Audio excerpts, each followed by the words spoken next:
श्री गणेशाय नमः. श्री सरस्वते नमः.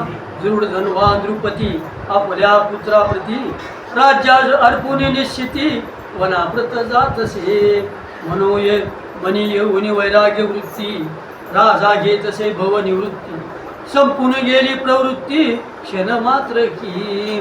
तर मग त्या दृढ धन्व राजाने आपल्या मुलाला राज्य अर्पण केलं आणि आपण वनात गेला.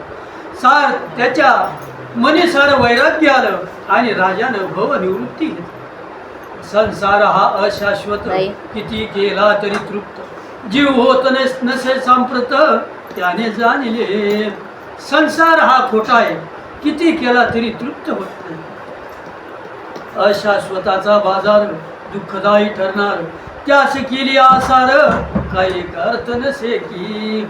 हा अशाश्वताचा बाजार आहे आणि हा संसार हा दुःखाचं मूळ आहे. निरर्थत जे जे काही आहे त्याचं सर्वही म्हणून सौख्य नसे काही अशाश्वता संगे की. तुम्ही जे जे कराल ते निरर्थक आहे. ज्याला काही अर्थ नाही असं निरर्थक. म्हणून याच्यामध्ये सौख्य नसतं. सौख्य म्हणजे सुख कधी नसतं. हे सार खोटा संसार. दृढ धन्वा म्हणे वाल्मिकास आम्ही येतो तुमच्या आश्रमास सोडून या राज्यपदास या समयी हो. मग दृढ धन्वा राजा वाल्मिक ऋषींना म्हणाले की मी तुमच्या आश्रमात येतो हे राज्यपद सोडून. श्री वाल्मिक ऋषी म्हणाले मन तुमचे संसारी विटले म्हणून प्रपंच के जे तू सांभाळले ते दुःखदायी असे की. वाल्मिक ऋषी दृढ धन्व्याला म्हणाला की तुमचं संसारात मन विटलं वाटतं आणि आता आजपर्यंत जे प्रपंच जे तू सांभाळले ते सारं दुःखदायी होतं. दृढ धन्वा म्हणत ऋषीवरा मजा आला मायेचा तिटकरा काय कामाचा तोरा जो स्मशानी जळत असे. दृढ धन्वा राजा वाल्मिकीला म्हणाला की मला या मायेचा या संसाराचा तिटकरा आला कंटाळा आलाय आणि हा तोरा हा रुबाब काय कामाचा आहे. शेवटी तो जीव स्मशानात जळून जाणार. जे पूर्णपणे नाशिवंत त्याशी का धरावी संगत हे अतृप्तीचे जगत मृगजळ भासत असे. जर जे पूर्णपणे सार नाशिवंताचे त्याची काय संगत धरावी तर हे अतृप्तीचं जग मृगजळ आयची दृढ धन्व्यास परती होऊन गेला सत्वरगती पती पत्नी घेऊन निवृत्ती वानप्रस्थात चालले. तर त्या दृढ धन्व्याला आता नकोय हा संसार नकोय म्हणून पती पत्नीने निवृत्ती घेतली आणि वानप्रस्थाला चालले. वानप्रस्थ म्हणजे वनवास वना. त्यांची करावया बोळवण संगती आले प्रजाजन दुःखाने ओले नयन झाले सकळी कांचे हो. तर त्यांची बोळवण करण्यासाठी त्यांना पोचविण्यासाठी प्रजाजन आलं राज्यातलं आणि दुःखाने सहस्राने म्हणजे ओल्या नयनानं ओल्या डोळ्यांनी त्यांनी ते पाहिलं. गहीवरून प्रजा सर्व मनती अशाश्वताचा गर्व सुखदायी असून हाव जीव त्या माये धावत असे. गहीवर येऊन दुःखी होऊन प्रजा म्हणायला लागली की हा अशाश्वताचा गर्व हा खोटा गर्व दुःखाचा असून जीव का धावतो त्याच्यामुळे. किंबहुना दृढ धन्वा माने संसार म्हणजे वनवा सोडून सगळ्या वैभवा शाश्वत शोधाया चालला. तर हा दृढ धन्वा हा मायेचा हा संसाराचा वनवा सोडून साऱ्या वैभवाला सोडून सत्य काय ते शोधायला चालला. दृढ धन्व्याने बांधली कुटी पवित्र गंगेची तटी मनी ही माया वांजुटी संपूर्ण खोटी असे की. त्या दृढ धन्व्याने गंगेच्या तटावर एक अशी झोपडी बांधली कुटी बांधली आणि म्हणायला लागला ही जी माया आहे ही माया वांजुटी आहे खोटी आहे. ईश्वरी सौख्य कायम या झोपडीत परम सर्व दुःखाशी विराम येथे लाभत असे. ईश्वराचं सुख सौख्य या झोपडीत आहे आणि इथं साऱ्या दुःखापासून आराम आहे. राज्य वैभव दासदासी जोडणे घेतले वैराग्याशी तेने पावला स्थिरत्वाशी अस्थिर हा जीव की. हे राज्य वैभव दासदासी सोडून त्यांनी वैराग्य घेतलं आणि स्थिर झाले आणि हा जीव तेथे करिता कालक्रमण अधिक मास गेला येऊन दृढ धनव्याशी घडले पुण्य अधिक मासाचे बहु की. तर तिथं असं करता करता क्रमण करता करता अधिक मास आला आणि दृढ धनव्याला खूप पुण्य घडलं अधिक मासाचं. तपोनिधी दोघेही जन करुणी नाम संकीर्तन पुरुषोत्तमाशी पूजन कृतार्थ झाले बहु की. दोघांनी तप केलं, नाम संकीर्तन केलं आणि पुरुषोत्तमाचं पूजन करून कृतार्थ झाले. एका पायावर तप करू लागला राजा अनुताप, शरीराशी कष्ट विकूप ईश्वर चिंतनी. तो दृढधन्वा राजा एका पायावर तप करू लागला आणि त्याला खूप अनुताप झाला, शरीराला कष्ट झालं. ईश्वराच्या चिंतनात दृष्टी लावणी आकाशी राहुणी पूर्ण उपवासी, घेऊन पुरुषोत्तम नामाशी राहती सुखे की. तप कसं करायचा? आकाशाकडे नजर, एका पायावर उभा राहून आणि उपवास आणि पुरुषोत्तमाचं नाव जपायचं. ओम पुरुषोत्तमाय नमः, ओम पुरुषोत्तमाय नमः, ओम पुरुषोत्तमाय नमः असा जप करायचा. ऐसे करिता पूर्ण मास गेला निवून सावकाश, उभयताशी लागला ध्यास पुरुषोत्तमाचा की. असं करता करता अधिक महिना निघून गेला आणि दोघं नवरा बायकोला ध्यास लागला भगवंताचा. तेव्हा घडले नवल दैवी विमान तेथे आले, उभयता घेऊन गेले गोलोका माझी की. तिथं असं नवल घडलं की भगवंताचं विमान आलं आणि दोघं उभयतांना पती पत्नीला गोलोकामध्ये घेऊन गेलं. पाहू लागली ऋषी मंडळी दैवी शक्ती आगळी, ब्रह्मचैतन्य तेजावळी दिव्यात्म प्रकाश तो. तर ती ऋषी मंडळी पाहू लागली की काय शक्ती आहे आणि काय ब्रह्मचंद्र चैतन्य, काय तेज आहे. धनवा झाला तेज पुंज, त्यावेळी पती पत्नी मोक्षपदा पावली, पुरुषोत्तमाची महिमा कळली व्रत प्रभावे. धनवा अगदी तसा तेज पुंज दिसायला लागला आणि पती पत्नी मोक्षपदाला गेले आणि त्यांना किंवा दुसऱ्यांना पुरुषोत्तमाचा महिमा कळला, व्रताचं फळ कळलं. पुरुषोत्तम मासात करुणपूर्ती निमित्त स्नानदान जपव्यात घडले पाहिजे हो. तर पुरुषोत्तम मासात अधिक महिन्यात कोणत्याही निमित्तानं स्नान करा, दान करा, जप करा, पण हे घडलंच पाहिजे. तरी काही नराधम अधिक मासी नित्य नेम करताना ठेवीची भ्रम, ते पडत मूर्ख म्हणजे. तरी काही नराधम काही नालायक अधिक मासाचं व्रत करतात पण मनात शंका ठेवतात, हे खरं आहे का, हे खोटं आहे का, त्यांना मूर्ख म्हणतात. अधिक मास प्राप्त होता भक्तिभावे करावे व्रता, तेने लाभे पूर्ती मनोरथा श्रोते सज्जन हो. अधिक मास आल्यानंतर भक्तिभावाने व्रत करावं, मनाची पूर्ती होते, मनोरथ पूर्ण होतं. सर्व जन्मा माझी जन्म, मानव जन्म उत्तम, त्याच जी साधते भक्ती कर्म, अन्य योनित नसे की. तर सर्व जन्मामध्ये जन्म उत्तम असा मानवाचा जन्म आणि त्यातच भगवंताचं नाव घेता येतं, भक्ती करता येते, कर्म करता येतं, दुसऱ्या युनित नाही. तरी ही मूढ जनता कान भजते हो भगवंता, चेतवणी आत्मचैतन्य मुक्ती पावत असे. तरी हे मूढ लोक, मूर्ख लोक भगवंताला का भजत नाही आणि जमत अशी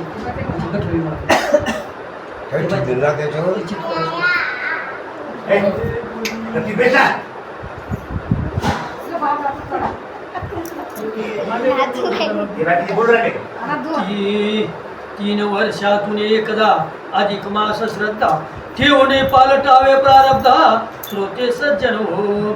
3 वर्षातून एक वेळ अधिक मास येतो म्हणून श्रद्धा ठेवून जर व्रत केलं, नामस्मरण केलं तर आपलं प्रारब्ध पालटतं. किंबहुना अधिक न्यून काही न देखती जन, दान धर्म न करीती कृपण भूमीवर या. काही जण अधिक महिन्याला मानत नाही आणि काही लोक दान करत नाही, धर्म करत नाही, भूमीवर नसते भार म्हणून राहतात. होता तैसाची एक कृपण चित्र शर्मा ज्याचे नामाविधान, कदर्य म्हणती त्याज हिनविती बहुकी. तर तसं एक कथा आहे. एक कृपण चित्र शर्माण्याचं नाव होतं. त्याला कर्दय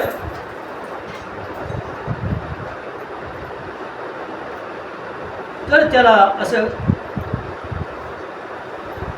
असं जसं आपण म्हणजे करमकोंड्या याचं कोणी तोंड पाहत नाही असा कर्दय. याचा अर्थ असा कर्दय. तर तो कर्दय त्याला पूर्ण गाव हिनवायचं. एक एक एक पैसा जोडून संचित केले बहुधन, परंतु खर्च न करण्याशी मन त्याचे मन होत असे. एक एक पैशाला पैसा जोडायचा आणि खूप धन संचित केलं, शिल्लक केलं, पण 1 रुपया खर्च करत नव्हता. त्याचं मन रुपया खर्चायला होत नसे. अर्धपोटी राहत असे, वेळी उपासे काढीत असे, फुकट लाभ घेत असे, शिळे अन्न तो सदा की. तर तो कसा राहायचा, कसा जीवन जगायचा. इतके पैसे असून, एवढं धन असून अर्धपोटी राहायचा नाही, तेव्हा उपाशी सुद्धा राहायचा. पैसे खर्च करायला नको आणि फुकटचा लाभ घ्यायचा.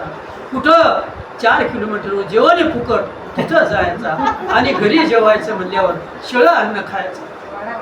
फुकट किंवा दानयुक्त जे मिळेल ते स्वीकारित, धनलोभी सर्वत्र फिरत दारोदारी बहुकी.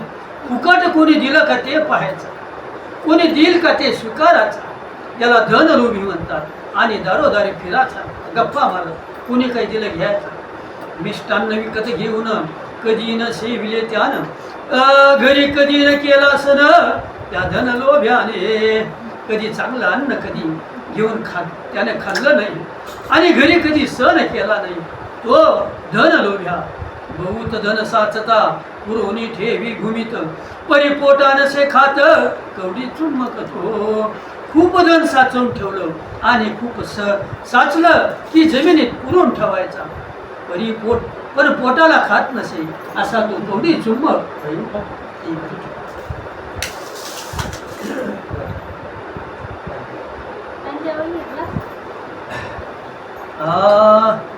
अधिक मासात सर्वांचे घेतले, पुन्हा काही ना दान दिले, कोणते पुण्य कर्म नाही साधले त्या चित्र शर्म्याने. तर अधिक महिना आला की लोक दान करायचे, तो होऊन दान घ्यायचा, पण कोणाला कधी दान देत नव्हता. म्हणून त्याला पुण्य कर्म साधता आलंच नाही. त्या चित्र शर्म्यानं किलदान माघ मासात, दीपदान कार्तिकात, धान्यदान वैशाखात, विटीपाती सुवर्ण देती की. तर तिळदान माघ महिन्यात करावं, दीपदान कार्तिक महिन्यात करावं, धान्यदान वैशाखात करावं आणि वितीपात म्हणजे ज्या अधिक मासामध्ये 4 पर्वण्या सांगितले, तर ते वितीपाती त्याला सुवर्णदान करावं. ते सर्व साठवून त्यांचे करी जतन, वेळी ते सर्व विकून पैसा करीत असे की. लोकांचं सार दान घ्यायचा आणि थोडंसं महाग झालं की ते विकून पैसा करायचा. वैकृतीला रजतदान, रवी संक्रमणी वस्तुदान आणि अन्य पर्व पाहून लोकदान करीती. जे वैकृती पर्व आहे अधिक मासामध्ये त्याला रजतदान करावं. रजत म्हणजे चांदी. आणि रवी संक्रमणी, जे रवी संक्रमणी पर्व आहे त्याला वस्तुदान करावं, कुठली वस्तू. आणि अन्य पर्व पाहून लोक दान करायचे. परंतु दान लोकांचे स्वीकारी, स्वल्पही ना बेची परी, अतृप्त राही घरी लोकांमध्ये बहुकी. लोकांचे दान स्वीकारायचा, स्वल्प म्हणजे थोडंसं सुद्धा तो दान करत नव्हता आणि सतत त्याचा आत्मा अतृप्त राहायचा आणि सतत फिरत राहायचा. अंगाची व अंगाशी नसे वस्त्र धड आणि अनवानी फिरे सर्वत्र, ऐसा तो कंजूस विचित्र चित्र शर्मा असे की. अंगाला धड वस्त्र नाही, अनवानी फिरायचा, अनवानी म्हणजे चप्पल नाही, जोडा नाही, असा कंजूस तो चित्र शर्मा. येणे तिरस्कारिती जन देती तया हाकलून, परंतु पुन्हा जाऊन धन अभिलाषित से. त्याचा लोक कंटाळा करायचा, तिरस्कार कंटाळा करायचा, हाकलून द्यायचे, पण परत जाऊन उभाच राहायचा. धन अभिलाषी तो धनांध होऊन दिली लज्जा सोडून फिरे सदा दिनवाणी धनलोभाने भुकी. धनाच्या याच्याने धनाच्या लोभानं आंधळा झाला धनांध आणि लाज सोडून दिली सतत फिरायचा आणि धनाच्या लोभानं कुणी काही न देता धन तरी रडतसे पूर्ण त्याने धिक्कारी ती जन सदा सर्वदा. कुणी काही जर दुसऱ्या दिलं त्याला जर नाही दिलं तर रडायचा आणि मागायचा पण लोक त्याचा धिक्कार करायचा. सर्व लोक तिरस्कारीला नवे स्थळ शोधू लागला तेव्हा एक मळा त्याने पाहिला फळांनी गजबजलेला. मग तो आता या गावात लोक आपल्याला कंटाळले नवीन स्थळ शोधू लागला तेव्हा त्याने एक मळा पाहिला फळांनी गजबजलेला. तेथील जो माळी होता त्याचा जुना मित्र स्वतः रडून सांगे आपली व्यथा तो त्या माळ्याशी नर्तकी. तो जो माळी होता तो त्याचा जुना मित्र होता. त्या माळ्याला आपली रडून कथा सांगायचा आणि त्या माळी होता सज्जन त्याला त्याची दया येऊन घेतले त्याला ठेवून मळा राखावयासी. तो माळी सज्जन होता त्याला त्याची दया आली आणि त्याला मळा राखण्यासाठी ठेवून घेतले. मळ्याचे संपूर्ण काम करू लागला स्वयं त्याने विश्वास परम माळ्याचा बैसला की. त्या मळ्याचे संपूर्ण काम करू लागला आणि त्या माळ्याचा विश्वास बसला त्याच्यावर. ईश्वरी सौख्य कायम या झोपडीत परम सर्व दुःख त्या माळ्याचा विश्वास बसला त्याच्यावर.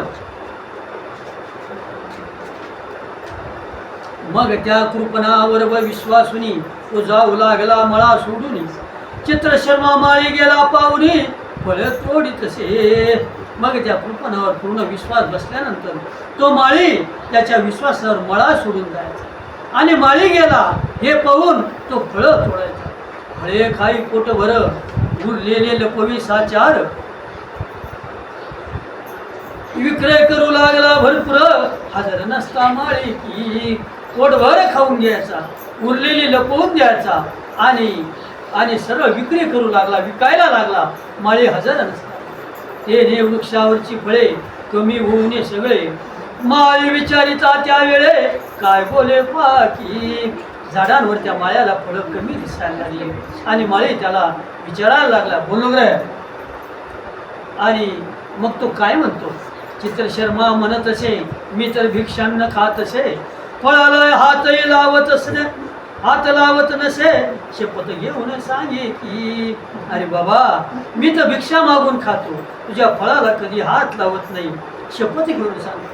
चित्रशर्मा म्हणाला तुम्ही गेल्यावरी पक्षी येती झाडावरी फळे खाऊन जाती सारी मी किती हातलू रे. चित्रशर्मा म्हणाला की तुम्ही गेल्यावर खूप पक्षी येतात झाडावर फळे खाऊन जातात मी किती हाकलो त्यांना. ते पाहुणे त्यांचे वचन माळी विश्वासाला संपूर्ण म्हणे सत्य बोलतो हा पण शंकाधीन झाला की. ते पाहून त्याचे वचन ऐकून माळ्याला विश्वास होता खरं सांगत असत पण मनात शंका निर्माण झाली. मग त्याने विश्वास द्याया पाखरांची पंख धाविले तया म्हणे मी पक्षी मारून पुरविले त्या ठाया ते पाहावे. मग त्याने त्याचा विश्वास कसा बसल पाखरांची पडलेली पंख जमा केली आणि म्हणे मी पक्षी मारून तिथं बुजून ठेवले पहा म्हणे. ते पंख पाखराचे पाहुण्या त्या माळ्याचे कारण झाले विश्वासाचे. त्या समयी पाखरांचे पंख पाहून माळ्याचा विश्वास बसला खरं बोलत असला. तो पिसारा पाहुनी माळे अधिक विश्वासुनी मळा त्याच्या स्वाधीन करुनी जात असे बाहेर कार्या. तर ते पिस पाहून माळ्याचा विश्वास बसला आणि मळा त्याच्या स्वाधीन करून बाहेर दुसऱ्या कामाला जात होता. माळ्याचा पाहून अतिविश्वास हा करू लागला चौर्य कर्मास फळे तोडून विक्रियास प्रवर्तला असे की. माळ्याचा विश्वास पाहून हा आता चांगलंच कर्म करायला लागला फळे तोडून विकायला लागला. आलेले चोरटे धन जमिनीत गाडून ठेवू लागला पूर्ण त्या समयाशी. आलेले ते चोरीचे धन जमिनीत गाडून ठेवू लागला. आयशी फसवणूक करिता बहुत काळ क्रमीला असता ज्याच्या शरीराशी अस्वस्थता वाढू लागली की. असं फसवणूक करता करता खूप काळ गेला आणि त्याचा शरीर अस्वस्थ झालं थकवा व्हायला लागला. परंतु तो धन लोभान वेडा गेला होऊन औषधाला खर्ची हो धन वेताग्रस्त झाला की. पण तो धन लोभी होता, तो वेडा झाला धनाच्या लोभानं. पण तो औषध घ्यायला एक कवडी खर्चच नव्हता. व्यथाग्रस्त झाला, दुःखी झाला. न घेता औषधोपचार त्याला झाला दीर्घ आजार. सांगू न शके गुप्तधन समाचार माळेयाशी त्या. खूप मोठा आजार झाला, पण जिथं भुजेले ते काही मायाला सांगता येईना. ज्या ठिकाणी धन गाडले त्या ठिकाणीच जाऊन पडे आणि प्राणांती करडे डोरासारखा. ज्या ठिकाणी धन भुजलेलं होतं त्या ठिकाणी जाऊन पडायचा आणि प्राण जाईल इतका रडाचा ढोरासारखा. त्यात त्याची गेली वाचा, तो बोलवू न शके साचा. विचार करीस तसे धनाचा रात्रंदिवस भोगी. त्यात त्याची वाचा गेली, बोलू शकत नव्हता, पण त्याच्या मनात ध्यास त्या धनाचा रात्रंदिवस. ऐसे करिता करिता प्राण निघून जाता, त्याच्या जीवात्म्याशी स्वतः यमन घेऊन जाती की. असे करता करता त्याचा प्राण निघून गेला आणि त्याच्या आत्म्याला यम घेऊन गेले. जे ते गाडले होते धन तेथे त्याचा देह पडून जीवनेला यमदूतानं ताडण करून बघू की. जिथं त्याचं धन गाडलं होतं तिथं त्याचा देह पडला आणि त्याचा जीव यमदूतानं ताडण करून गेला. त्या मळ्यात कुणी नव्हते, गावापासून खूप अंतर होते. ते मडे ते पडून राहिले पाकी. त्या मळ्यात कुणीच नव्हतं, गावापासून खूप अंतर होतं आणि ते मडे तिथंच पडून राहिले. गिधाड येऊन त्या कलेवरा टोचण्या मारू लागले साचारा. नेत्र फोडिले सत्वरा त्या कंजूस छत्री शर्म्याचे. तर तिथं आसपास कुणीच नव्हतं, ते प्रेत पडून राहिलं. गिधाड आले आणि त्या कलेवर म्हणजे त्या प्रेताला त्या शरीराला टोचण्या मारू लागले. डोळे फोडले त्या कंजूस चित्र शर्म्याचे. या तेथे येऊन गिधाडांचा थवा तोडले त्याचे अवयवा. लोकांनी येऊन पाहिले ते देवा ते तोडलेले प्रेत की. तिथे गिधाडांचा थवा आला, त्याचे सारे अवयव तोडून खात होते. तर लोकांनी पाहिलेलं. म्हणती जन याने अजन्मा संतुष्ट नाही केला आत्मा. त्याने झाला याचा खात्मा अवर्णनीय की. लोक म्हणायला लागले की याने जन्मभर आत्मा शांत नाही केला, म्हणून याचा जीव असाच गेला. त्याचं काय वर्णन करावं. ऐसे कधी कुणाची मरण डोळ्याने नाही आले दिसून. मन याचे पाप गहन दान धर्म केला नसे की. असं मरण काय कोणाचं आजपर्यंत पाहिले नाही, पण याचं पाप खूप गहन आहे, मोठं आहे. याने कधी दान धर्म केला नाही. चित्रशर्म्याच्या जीवात्म्याशी पश्चाताप दग्ध म्हणे बिघडविले प्रारब्ध. कृत कर्माचा भोग उपलब्ध भोगता कष्टी झालो की. चित्रशर्मा पश्चाताप दग्ध आणि त्याने मनात विचार केला की आपण प्रारब्ध बिघडवलं. म्हणे मी उभ्या जन्मात केले कधी संचित. परिणामी वेचले धर्मार्थ दान केले नसे की. त्याचा आत्मा मनात लागला की मी उभ्या जन्मात कधी फक्त धन जमवलं, पण कधी धर्मार्थ केला नाही, दान केलं नाही. मज पक्वान्न पाहता खावे वाटे सहजता, परंतु धन खर्ची घालता दुःख होत असे. समोर पक्वान्न दिसायचं, मला खावं असं वाटायचं, पण कधी धन खर्ची घातलं नाही, आत्मा दुःखी व्हायचा. आता धन राहिले भूमीशी, अहो मी मेलो न घेता औषधाशी. काय साधले हो या जीवनाशी कंजूसी करून की. आता धन खाली राहिलं आणि मी मेलो बिना औषधाचं. काय साधलं मी जीवनात कंजूसी करून. यमदूतांना त्याचा जीवात्मा यमापाशी नेला दुष्कर्मा. ताडण करती हो चित्रशर्मा आक्रंद तसे बहु की. यमदूतांना त्याचा आत्मा यमाजवळ नेला आणि सार पाहिले तर त्याचं पान उघडलं. सार दुष्कर्म ताडण केलं त्याला. खूप रडायचा, पण वेळ संपली. यम म्हणाला चित्रगुप्ताशी याचे कर्म सांगा हो आम्हाशी. पुण्य किती आणि पापी किती याशी कथन करा हो. मग यम चित्रगुप्ताला म्हणाला याचं कर्म सांगा, याचं पुण्य किती, याचं पाप किती कथन करा. चित्रगुप्त त्याचे लिखित वाचू लागला होऊन संतप्त, ते पुढील अध्याय व्यक्त श्रोते जन ऐका हो. श्री अधिक मास महात्म्य ग्रंथ ब्रह्मारदीय पद्मकथारथ दास फुले कथितो जनहितार्थ 29 अध्याय. गोड हा श्रीराम.